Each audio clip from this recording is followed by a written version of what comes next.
Traffic वहां पर लग चुका है, गाड़ियों की कतार, आप लंबी कतार देख सकते हैं, पुलिस बल वहां पर तैनात है और राहुल गांधी संभल जाने से उनको रोका जा रहा है। हालांकि राहुल गांधी की तरफ से और कांग्रेस की तरफ से यह लगातार कहा जा रहा है कि राहुल गांधी संभल सिर्फ और सिर्फ पीड़ितों से मिलने जा रहे हैं, उनका हाल जानने जा रहे हैं, शांति की अपील करने जा रहे हैं, किसी भी तरह की कोई हिंसा ना हो, इसी के मद्देनजर राहुल गांधी वहां पर जाना चाह रहे हैं। लेकिन राहुल गांधी वहां पर जाने से उन्हें रोका जा रहा है क्योंकि धारा 163 भी लगी हुई है और किसी भी तरह की कोई भी एंट्री जो है संभल में फिलहाल जो है निषेध है। राहुल गांधी और साथ ही साथ कांग्रेस की तरफ से यह भी कहा जा रहा है कि अगर राहुल गांधी वहां नहीं जाएंगे तो कैसे वो सदन में इस पूरे मुद्दे को रखेंगे, कैसे वो एक फर्स्ट हैंड इंफॉर्मेशन लेकर आएंगे वहां से। लेकिन इन तमाम दलीलों के बावजूद फिलहाल जो नजर आ रहा है वो यही है कि राहुल गांधी का काफिला गाजीपुर बॉर्डर पर रुक गया है। अब संभल जाने से उनको रोका जा रहा है, जो लगभग तय ही माना जा रहा था। अब राहुल गांधी के काफिले को जिस तरह से गाजीपुर बॉर्डर पर रोका गया है उसको देखने से यही लग रहा है कि आज वो संभल तो नहीं जा पाएंगे। तमाम सांसद भी वहां पर मौजूद है। तस्वीरों के माध्यम से देखिए किस तरह से जबरदस्ती की जा रही है, पुलिस लगातार कोशिश कर रही है कि उनको पीछे किया जाए।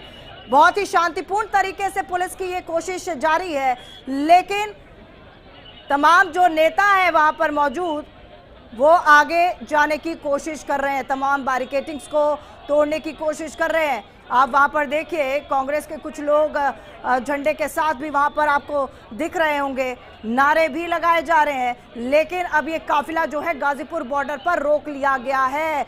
तो संभल मामले में पूरी तरह से राजनीति जो है वो चरम पर है। तमाम विपक्षी दल इसी कोशिश में है, इसी होड़ में है कि किसी तरह से संभल जाकर लोगों से उनका हालचाल जाना जाए। और कहा यही जा रहा है उनकी तरफ से कि हम शांति की अपील करने जा रहे हैं, लेकिन प्रशासन का एक ही जवाब है कि किसी तरह की कोई भी हिंसा अगर रोकनी है और किसी भी तरह की कोई भी ऐसी सिचुएशन जो अप्रिय हो, जो सही ना हो, उसको रोकना है तो किसी भी तरह की कोई भी एंट्री जो है फिलहाल 10 तारीख तक संभल में निषेध है। प्रशासन की तरफ से ये साफ साफ कह दिया गया था कि अभी जो तमाम सिचुएशंस है वो अंडर कंट्रोल है, नियंत्रण में है। ऐसे में अगर राजनेता आते हैं तो ये सिचुएशन दोबारा से खराब हो सकती है। हमारे साथ अखंड प्रताप शाही जुड़ चुके हैं ज्यादा जानकारी के साथ। अखंड, जैसा कि माना जा रहा था, उम्मीद थी कि काफिले को रोका जाएगा, रुक गया गाजीपुर बॉर्डर पर। बिल्कुल, गाजीपुर बॉर्डर पे रोक लिया गया और इसकी पूरी तैयारी की गई थी और जिस तरीके से लंबा जाम लगा हुआ था उसको देख के भी लग रहा था कि पुलिस आगे बढ़ने नहीं देगी।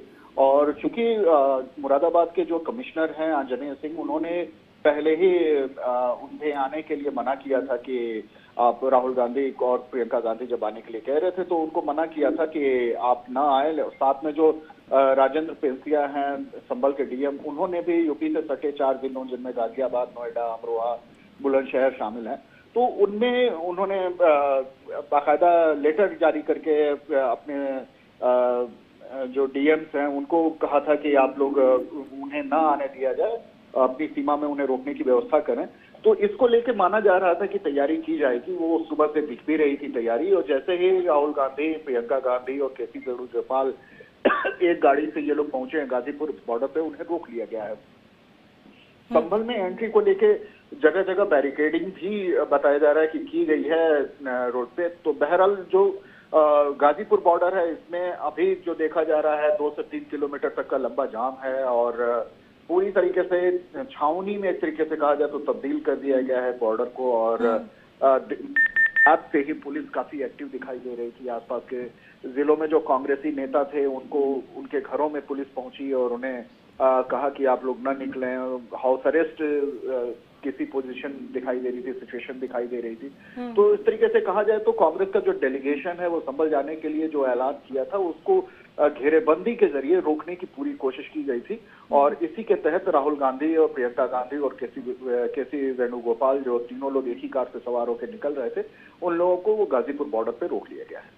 बिल्कुल अखंड, क्योंकि प्रशासन की तरफ से ये तो कह ही दिया गया था कि 10 तारीख तक आप संभल में नहीं जा सकते, कोई भी नहीं जा सकता।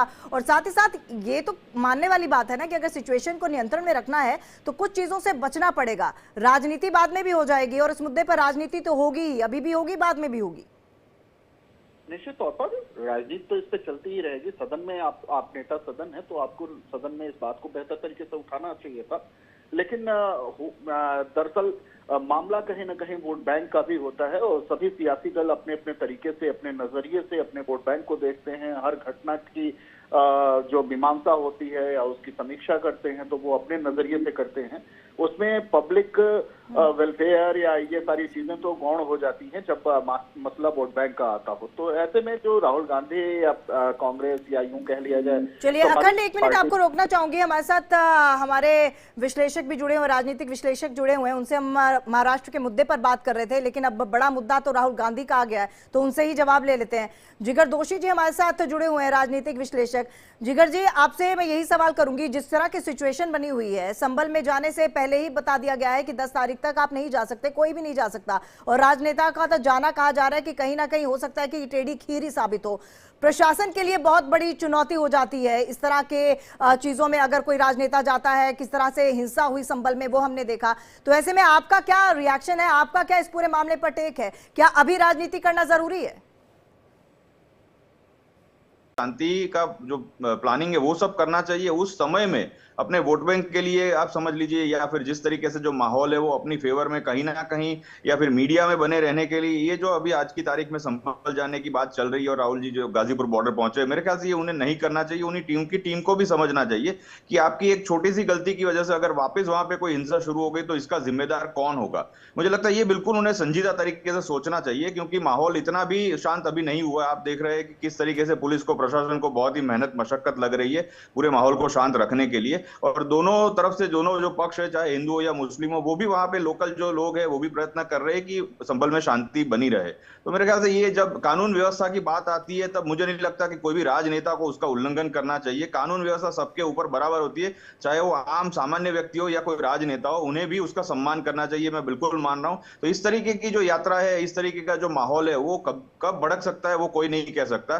तो इस चीजों से राहुल गांधी जी को और उनकी टीम को बचना चाहिए। अगर उन्हें शांति अपील ही करनी थी तो वैसे भी वो अपने प्रेस कॉन्फ्रेंस रूम में बैठ के, अपनी ऑफिस में बैठकर ये बिल्कुल बखूबी कर सकते थे, और वो सारे वीडियोस भी वहां के लोगों के मोबाइल में चले जाते, जैसे वहां के वीडियोस हमने हमारे मोबाइल में देखे। तो आज टेक्नोलॉजी के जमाने में मुझे नहीं लगता कि इस प्रकार की यात्रा की जरूरत है। अगर 15 महीने के बाद शांति की अपील आप वैसे भी कर सकते हैं, इसमें कोई वहां पर जाने की जरूरत नहीं है, जब प्रशासन की तरफ से भी एक बहुत चैलेंजिंग जॉब ये हो जाता है। हमारे साथ अक्कू श्रीवास्तव भी जुड़े हुए हैं, वरिष्ठ पत्रकार। अक्कू जी, आपसे महाराष्ट्र पर बात कर रहे थे और आपने एक बहुत अच्छी चीज कही थी कि ये सिर्फ और सिर्फ वोट बैंक को साधने के लिए भी हो रहा है, आगे की रणनीति के लिए भी हो रहा है। मुझे लग रहा है संभल की भी तस्वीर कमोवेश वैसी ही है, ये भी वोट बैंक को साधने की प्लानिंग है। देखिए, संभल की तस्वीर राजनीति में बड़े शतरंज के मौके की तरह होती है। राजनीति में जब भी कुछ घटना होती है तो दोनों दल उसको उसी हिसाब से, जो सत्ता में रहता है वो और विपक्ष में रहता है वो अपने अपने हिसाब से घोड़े चलता है, अपने हिसाब से अपने जितने भी मोहरे हैं उनको सेट करता है। तो इस लिहाज से हम सबको ये मान लेना चाहिए कि ये इतना आदर्श स्थितियां नहीं है कि हम संसद चल रहा हो और हम बड़े प्यार से कहेंगे नहीं नहीं शांति की अपील है, भाइयों बैठ जाओ, भाइयों बैठ जाओ। अगर यही करना है तो ये विपक्ष में क्यों बैठे होते? और विपक्ष में बैठ करके ये मौका मिला है उन्हें, तो इसकी जद्दोजहद में वो जाएंगे, करेंगे, लड़ेंगे और थोड़ा आगे भी बढ़ेंगे। और प्रशासन को भी और सरकार को भी यही होता है कि इनसे कैसे निपटा जाए। दोनों ही सब चीजें जानते हैं, दोनों ही पक्ष ये जानते हैं, इसलिए दोनों ही अपनी जो अपना अपना काम है बड़े शिद्दत के साथ करने की कोशिश कर रहे हैं। कर भी नहीं रहे, दिखावा ज्यादा करते हैं। और खास तौर पर जब आप दिखावा करते हैं तो आप बहुत जल्दी एक्सपोज हो जाते हैं। आपको पता है कि आप ऑर्डर पर बिल्कुल दिखावा करने की जरूरत नहीं है। साथ ही साथ प्रशासन की तरफ से जब तमाम चीजें कह दी गई हैं और ये कह दिया गया है कि 10 तारीख तक आप नहीं जा सकते, तो थोड़ा सा मुझे लगता है सब्र करना यहाँ पर बहुत जरूरी है। फिलहाल एक ब्रेक के लिए रुक रहे हैं। आप दोनों का बहुत बहुत धन्यवाद।